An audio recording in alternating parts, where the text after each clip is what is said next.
Hey guys, I'm gonna get out on the paddleboard today and try to catch some fish out here. It is a nice cloudy day. That's really good. It's a little windy, a lot windier than I want to be paddleboard fishing, but brought my anchor this time, so I'm set. Hopefully they can anchor on some spots and hammer some fish here. Let's see what happens.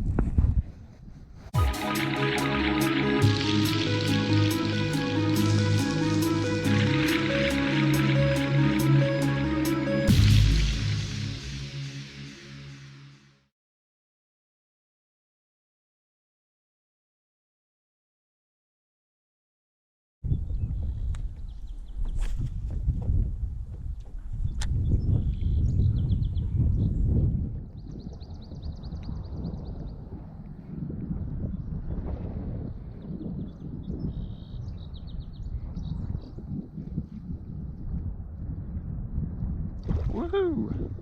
It's a bass.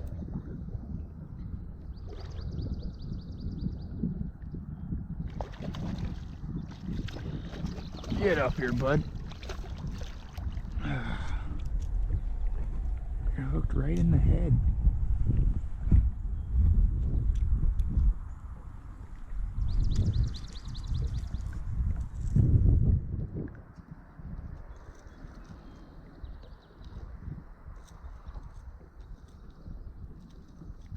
How did you get hooked so goofy?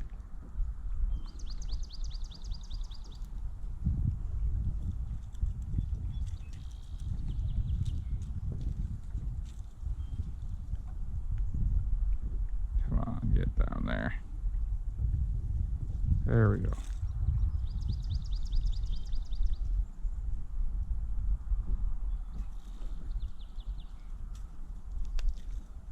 All right. First fish of the day. Nice fat little bass. Back in there, buddy.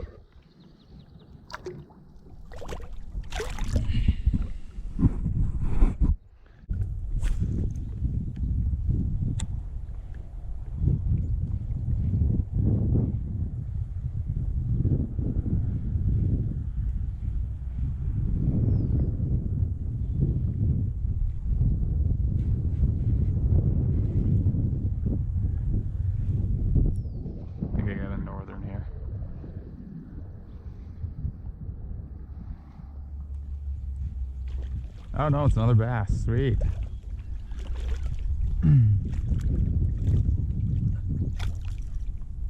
Alright. There we go. Got you without shaking some hooks in my hands. That's always ideal. About the same size bass. Another little fatty.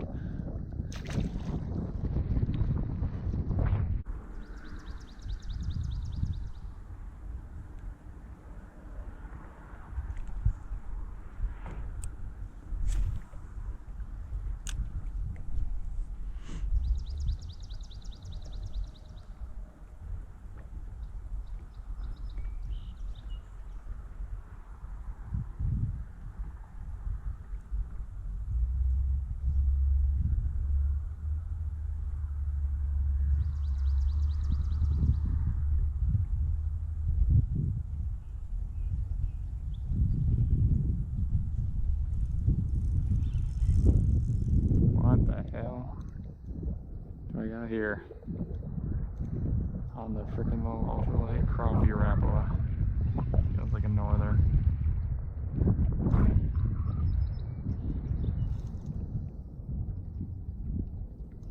Definitely head shaking.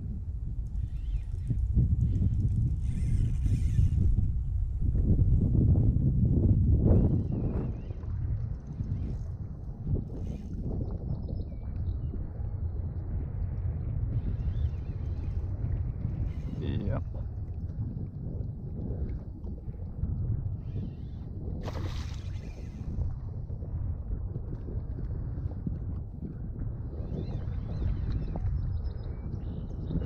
Luckily, I got a good hook set on right at the top of the mouth there. Are you done fighting, or are you still gonna try to struggle? God, I hooked you. Kind of a good spot, but kind of not a good spot. at the same time.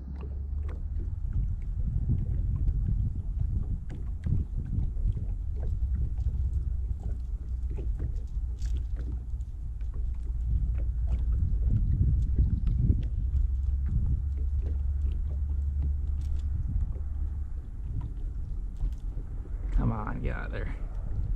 Almost got you without a players.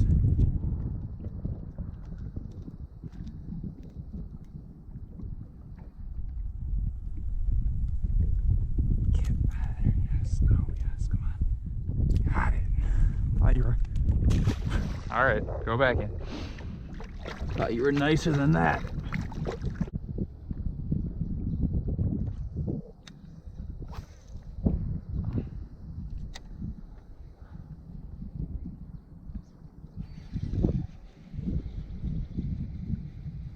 What in the hell is this? Tiny bass. Wow.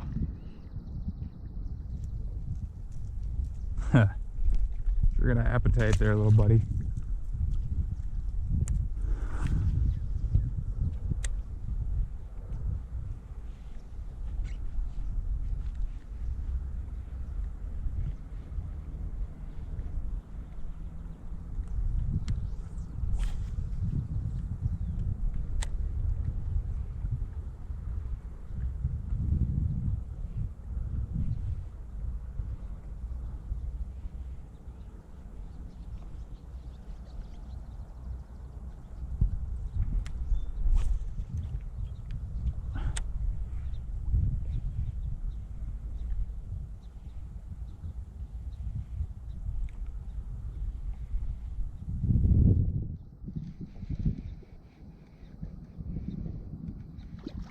Alright.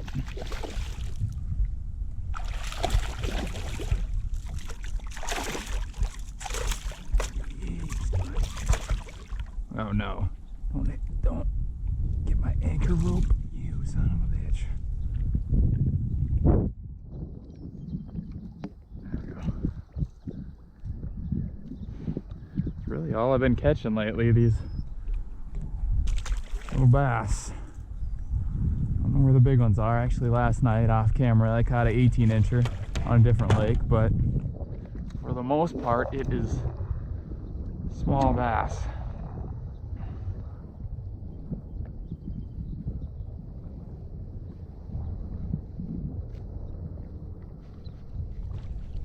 Is that a Walter? Come on, be a Walter.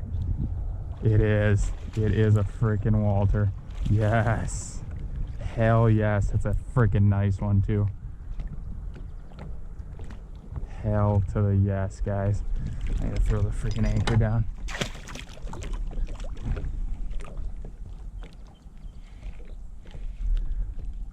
Nice freaking walleye. That is awesome. That's freaking awesome. My first Walter of the year.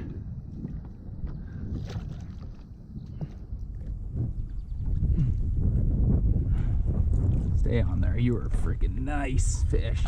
Nope. Easy, buddy. Easy. Just let me get my finger in there. I'll let you go. Don't worry about that.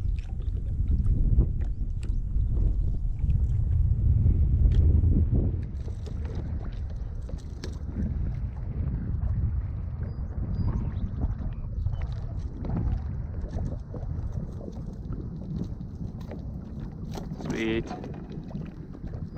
Gotta get a picture of this guy.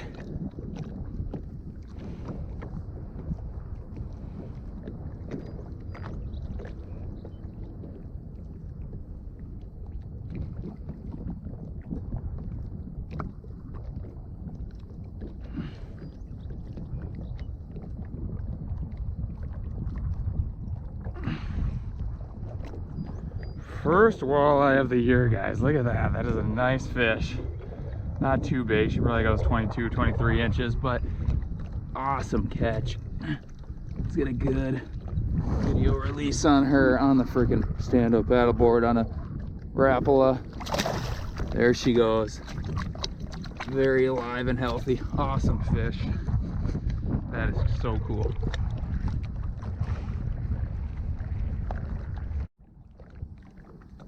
All right, guys. So this is what that walleye came on. The Rapala Shadow Wrap Shad Deep, number 9. Okay, like a purple and fluorescent clear color. Such a cool fish.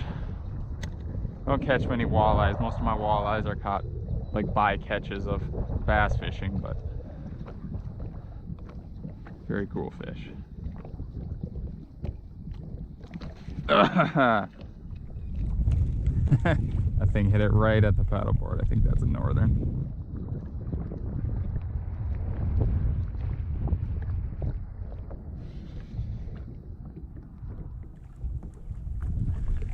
Yup, can't see anything there under all these weeds, but it is a northern.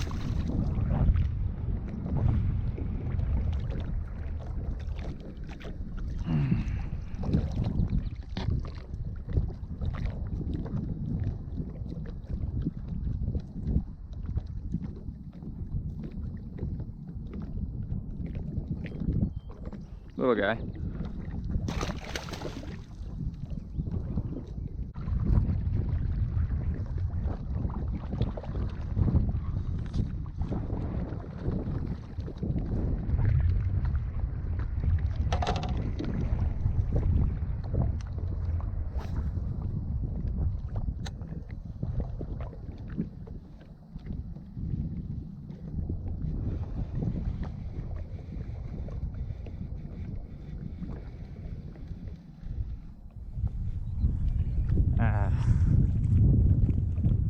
I don't want you.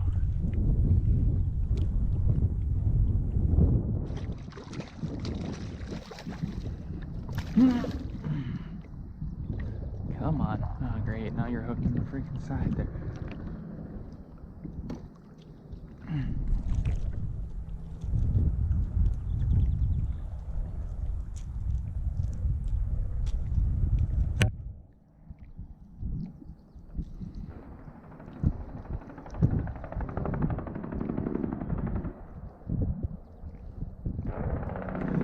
Little northern, little slime dog bastard.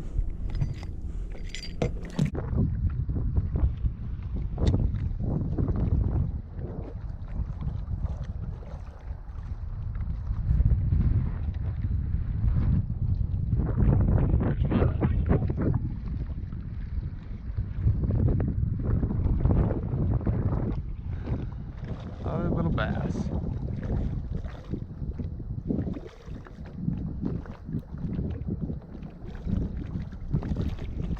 Come on up here, buddy.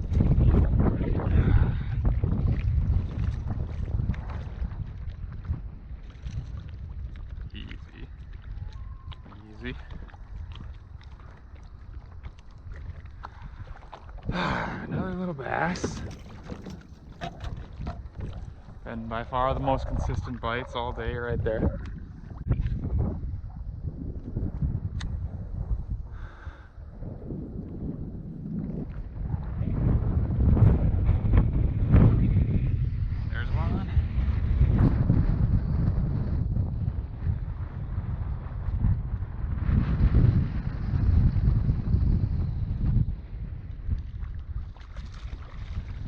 Little bass.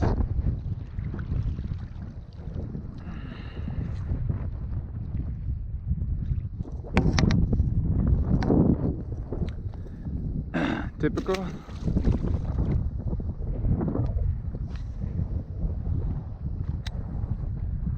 don't know why the big bass aren't eating yet. Here's another one.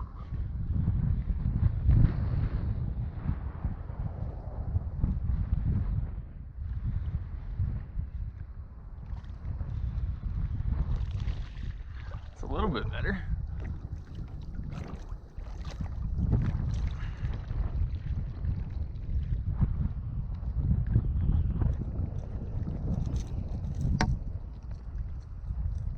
Might be the biggest bass of the day.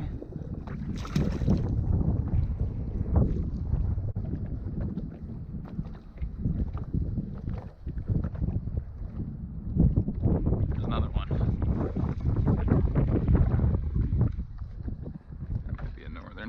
That's another bass.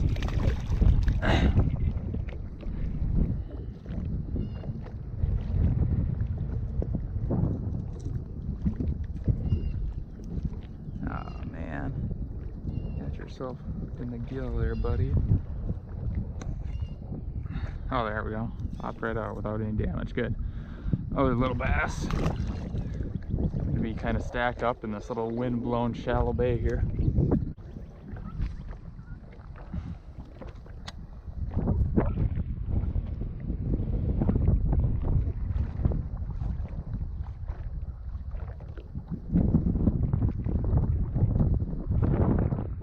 Oh, there's one right after it ripped out of the weeds. And that's a northern.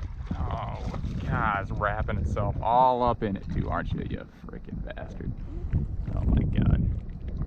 Go ahead. Jump, get it out of your system. You're gonna be fun to take off.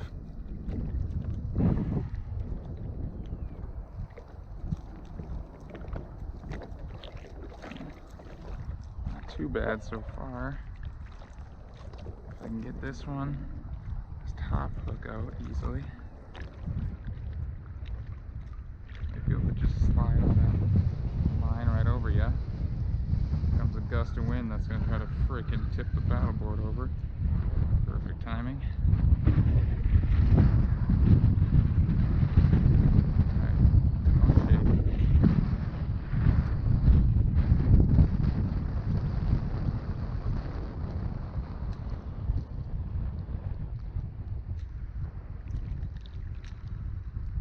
I got that one.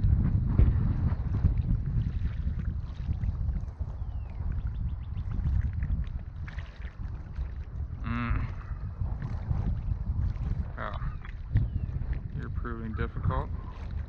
Don't shake.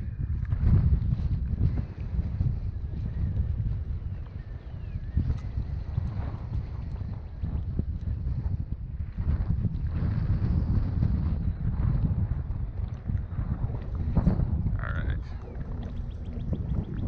Got all the hooks out of you now. Now you're just tangled up in line.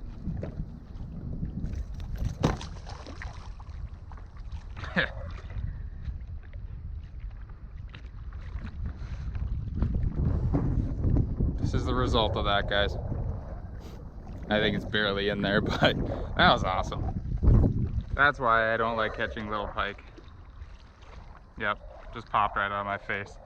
But that is why I don't like catching little pike.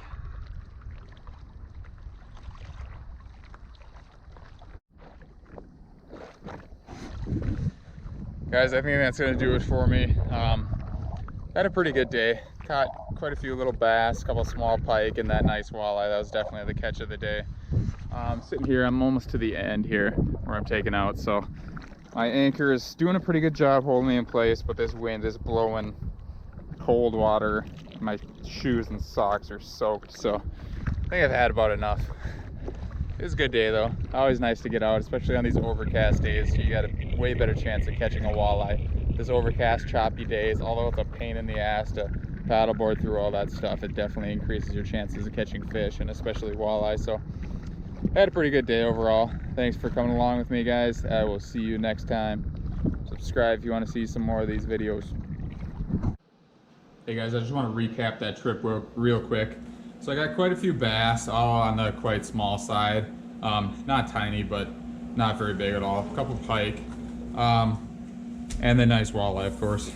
So I brought some of these Kalin's grubs out, and of course, like my third cast with them, with one of these on a jig head, expensive Eagle Claw trocar jig head that are really awesome. Pike stole that, so I'm gonna have to get some new trocar jig heads. I got a few other ones, but they're a lot heavier than the one I had. So these are really good this time of year, just like little 4 or 5 inch grubs. Just swim those near the bottom along the weed edges and stuff.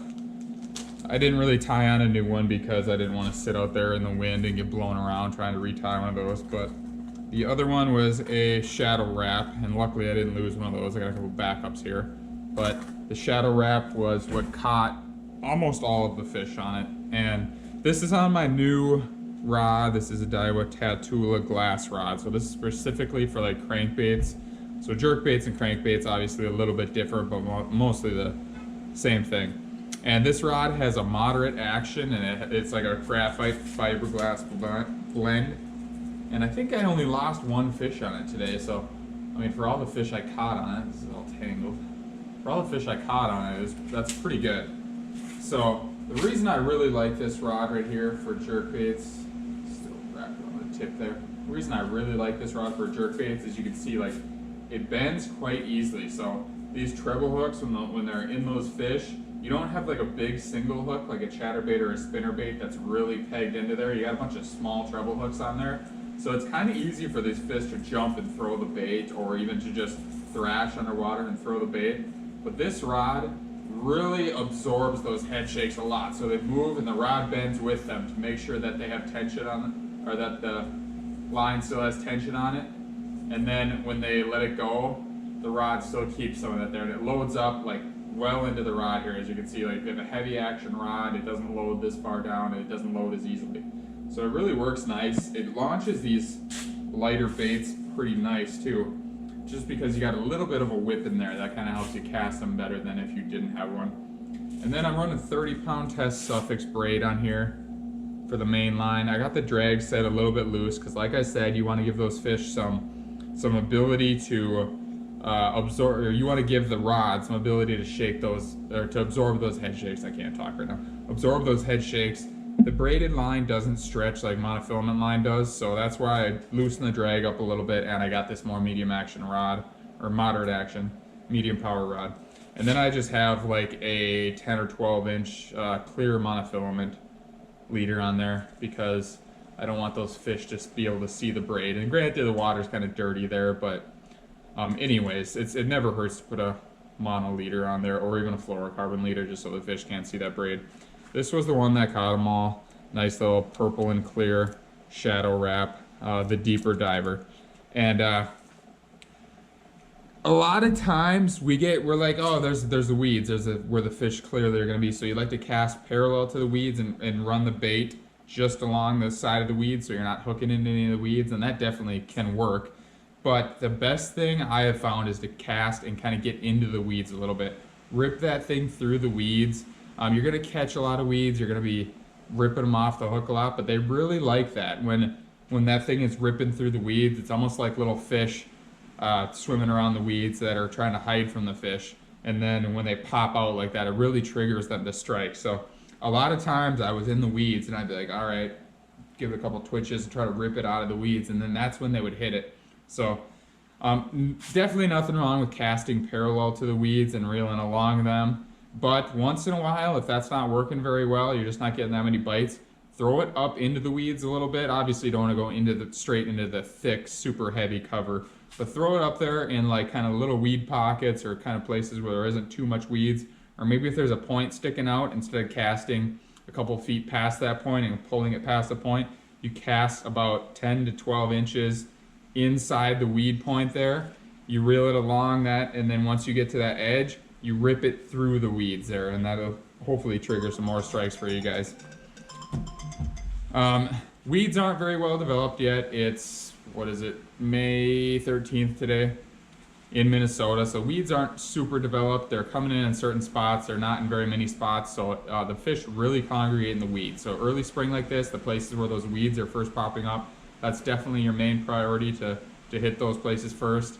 And the wind-blown shores. So the wind really gets these fish excited because the prey fish, the little minnows and little perch and everything they're eating, they can't sense the predator movement coming to get them as much when the wind is crashing on them and stuff like that. So the wind-blown shorelines, definitely the best place. I know it sucks to fish them. It's inconvenient. You're getting blown around, but today I brought the anchor so I can kind of anchor up there. I'm not getting blown into the shore. And then just casting in those wind-blown shores, wind-blown weed points, and those are where the fish are usually going to be this time of year.